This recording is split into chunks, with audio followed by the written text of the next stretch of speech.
and this is WebVee Guide Conversation. Today we are talking with Rick Gott. Welcome, Rick. Thanks so much. Appreciate you having me here. Rick is the creator, the writer, the director of Darkpool, which is premiering on Coldcast. I think we're about 4 episodes through on Coldcast. Excellent, excellent. Yes, I am. Tell us a little bit about yourself, some of your background. You were an actor. Is that how you got started in all of this? Well, I like to think I'm a recovering actor. I don't think you ever get over it. Early on, I believe I saw a Disney movie about Flubber with not even Robin Williams. It was Fred McMurray. Yeah, and I looked around the theater and I said, why are those people laughing at that guy, and how can I become him? And it's been that way ever since. So that probably was when I was 7 or 8 years old, right? And I spent a lot of my life chasing that dream, and the old joke is, oh, you're an actor, what restaurant?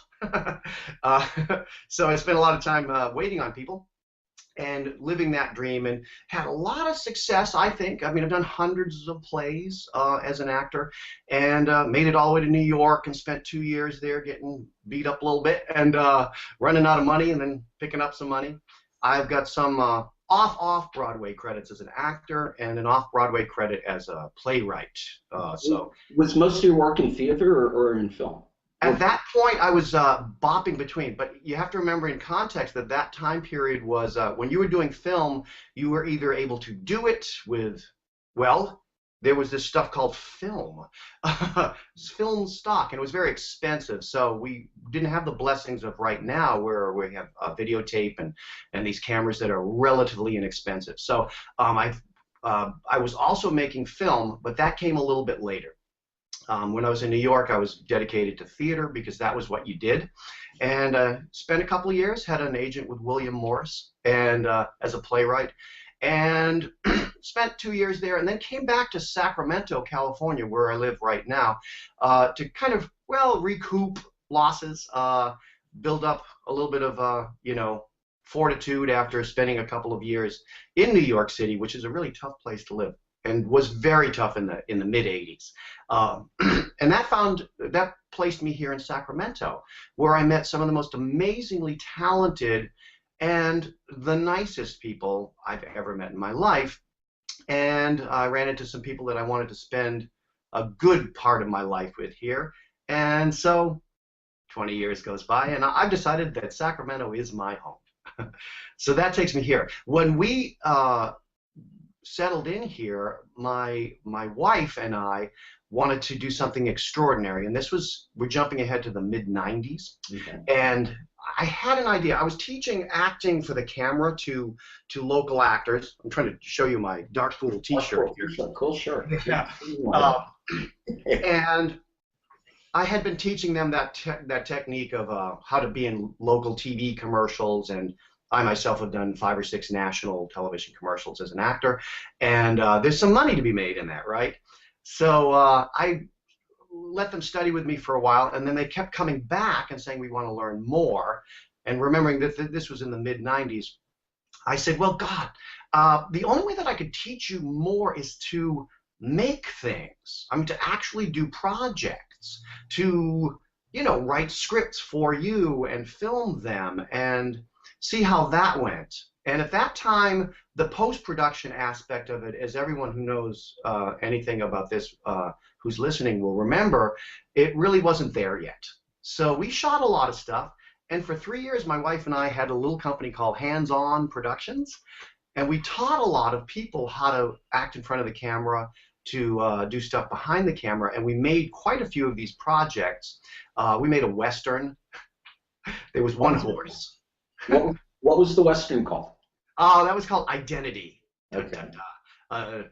A mysterious stranger enters a small Western town, fill in the blank, It's kind of a fun little story.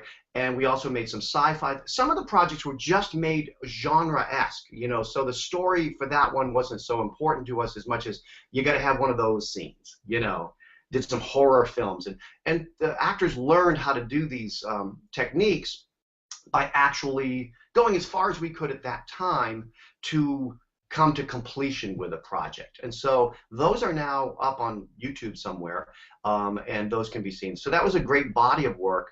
But what we started noticing was that our actors started to go out into the bigger world and were successful. The rate at which they were cast in all the commercials, both local and national, jumped really dramatically. And then you started to see, yeah, go ahead. I was going to say Lethal Weapon 4, I can watch that film and go, hey, there's Tony, you know.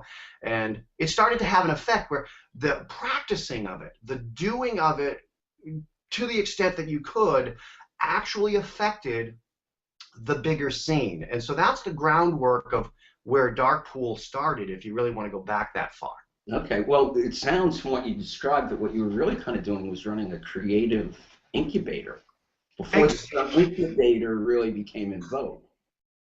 Exactly. Yeah, it was what I then learned when I became an official teacher. I now teach acting for the camera and acting for the stage and filmmaking at an art school for the high school level, and we'll get to that. But I learned that it's called project-based learning, right? And we were doing it long before that. The idea of let's learn by doing. Let's do this, and we called it hands-on productions for a reason. It was, you know, you got to get hands on this thing. You got to learn how to do it. So that was a huge part of the growth that happened for us in the mid '90s.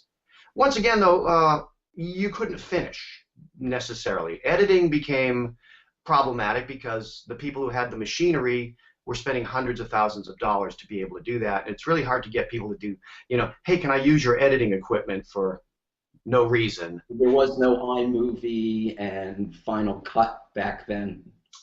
I could show you the computer we were doing that business on, and I actually know that a version of that is something I saw at the Smithsonian Museum.